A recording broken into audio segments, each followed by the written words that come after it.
The character of Leanne Rorish is the head of the residency program, but the character has a lot of other qualities and a lot of other history that make the character a fully formed human. One of them is deeply tragic, is that Leanne lost her family in a car accident. The other is that she's the most experienced residency director they probably ever had, that she's a fierce medical professional.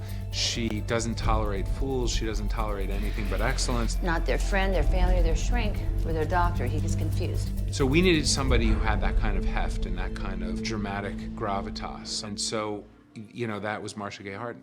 I think you meet Leanne Rorish at the beginning of the series, and she's a passionate teacher of her residents.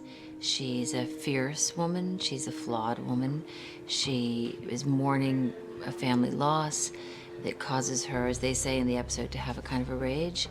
But she's a great teacher, and she's a fantastic improv artist just in terms of how she works in the ER with emergency situations. Steady, don't rush. To play a leader, to play a woman who was the B word, which is boss. They call her daddy. So there's this odd gender swapping that occurred through the writing of Michael Seitzman. So that was intriguing to me. You heard your daddy?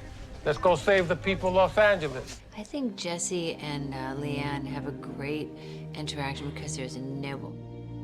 He sees through her, she sees through him, and they love each other deeply anyway. He supports her, she supports him. Okay, break's over. Let's go.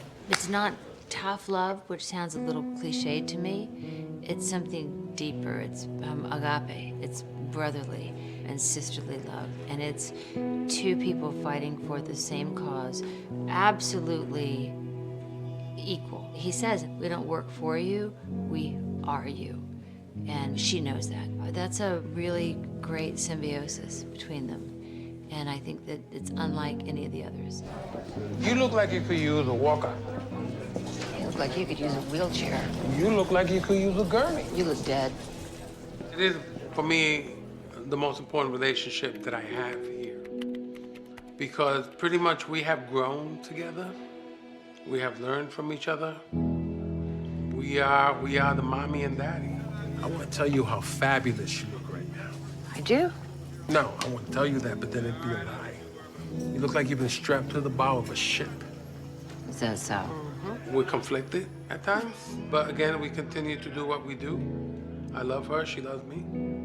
I believe our relationship is very genuine. We really do care about each other, but we also understand we have a job to do. As the saying goes, she got my back, I got her back. It works both ways. Line, please. Yeah, Come on. Yeah. Really enjoy the medical aspect of the show. In fact, I'm intoxicated by it. It's fascinating. And then to speak to Ryan McGarry, who did the documentary, it was his baby, and he has his doctors coming in, and there's people on set giving us medical know-how. To hear them talking about it, as much as to see the expertise of their craft while they're talking about it, we get to see their attitude while they're talking about it. And so the attitude while they're talking about it is sometimes intermittently casual, passionate, but it's always caring. Grounded, and it has to be relentlessly human. Your instinct has to be sharper than your scalpel and faster than any machine.